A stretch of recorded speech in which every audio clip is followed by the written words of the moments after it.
Okay, so I'm literally just putting the last bits now of prepped anyway on the Powerhammer on this side.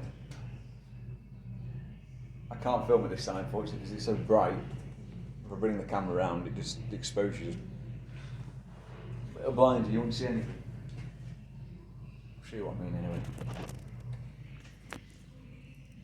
So these parts here, obviously the moving parts that drive the hammer up and down at the air valves. I'm just connecting them up. So I'll set you down there and work out what I'm doing here. Right, so I'm just connecting up the spring, which basically puts tension on the lever.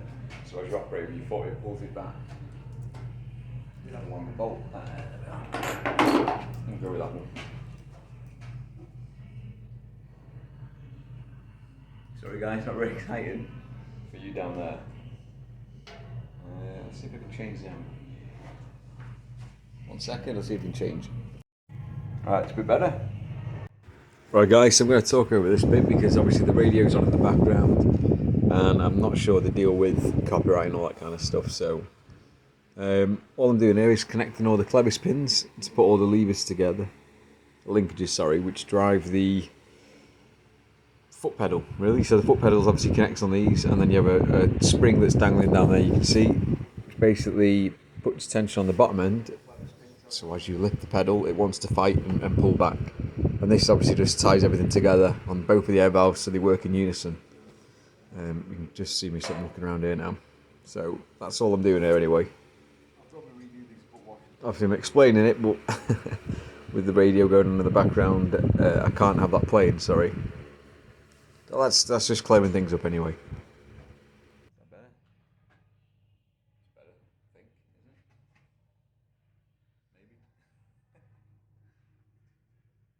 Yeah, so basically I need to just pull that down and connect that onto there. So, back in a second. Right, mole grips and a set of pliers. Again, sorry guys, more of the clip. Obviously radio in the background. In the future I'll try and make sure the radio's not on. But like I say, all I'm doing here is struggling. So have a good laugh. Me trying to get this spring connected onto that bolt that's sticking out. You can just see a little silhouette of it. So what it does, it just acts like an anchor point where that bolt is, and it allows to put pressure then on the against the foot pedal. But you can see it's pretty tough. The original one was actually stretched, but I've obviously replaced it because I'm trying anything that I can get away with them and replacing. You see me here probably complaining, having a good amount of fun trying to connect it up. I did figure out in the end anyway, decided to get a spanner and just hooked it on, pulled it back and stretched it over, which you'll probably see me work out in a bit. But yeah, again, sorry for the radio. I'll try and keep that in mind next time.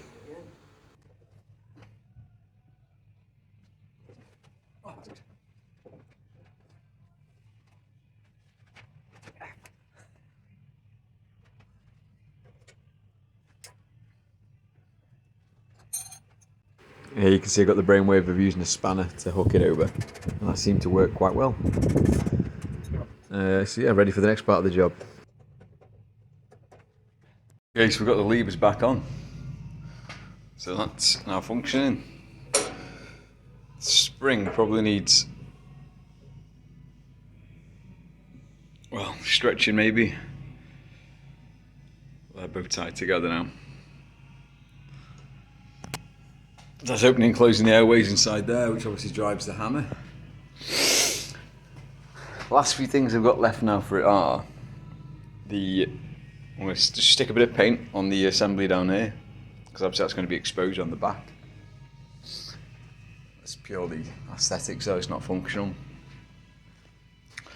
And then it's just do the conrod, I think. Oh, and I'm going to replace these bolts, because obviously these ones that came with it from, obviously it was made in China. It's not focusing. They're all like they are metric sizes. So they're all M8s, M10s, M16s, M20s. But they're not quite, I think the quality of them isn't very good. So they're not quite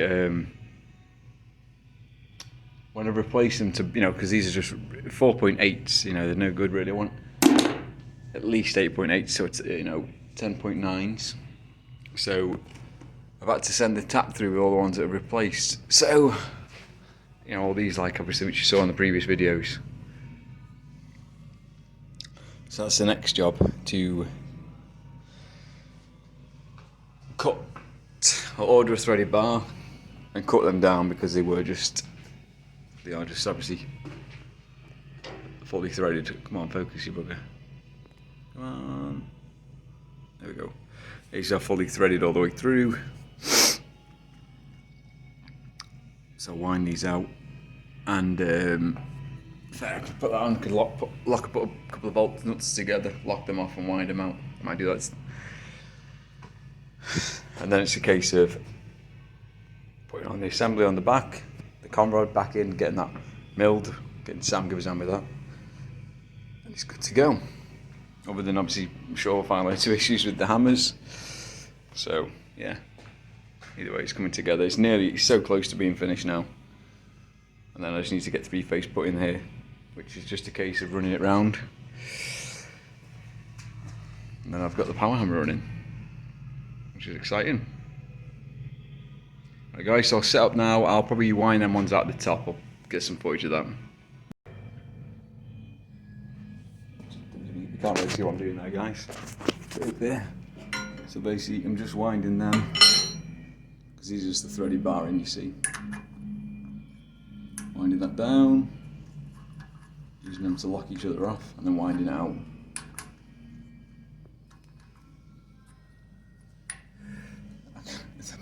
I can only find the largest possible spanner.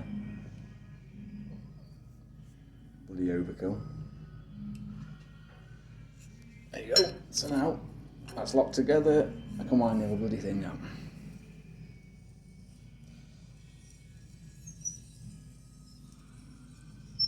Top tip of the day for you, not that you didn't already know. So these are all 4.8 bolts, like I said before. So not really ideal for this job, but cutting corners and costs or whatever they have to do to make them. So whip that out, and then I'm going to get some threaded bar. I wanted 10.9, but I think I'll be getting 8.8. So it's M16 and there's 6 bolts, so it should be plenty. Poop. That was lucky. Okay, so that's another job done. All these little jobs that tie up your time,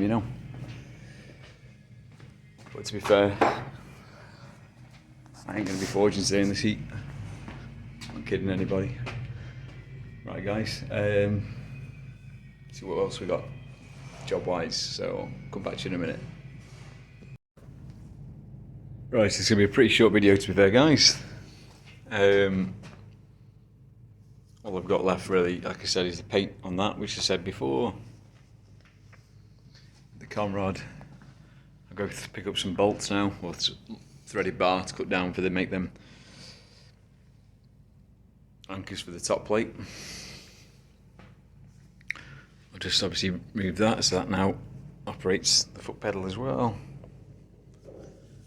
I think that's something to do with, if we want to, you can set it so you can use it as a clamp. Not entirely sure how it works, but we'll figure it out. And then like I said, the last thing is the oiler, so work that out.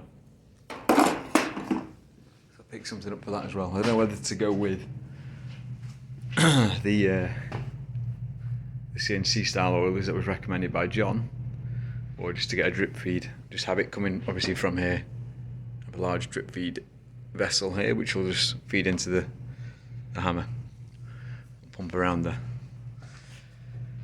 just top it up each time I use it. So I'll leave it there for now, guys, and go back and do some more bits for tooling on the mill.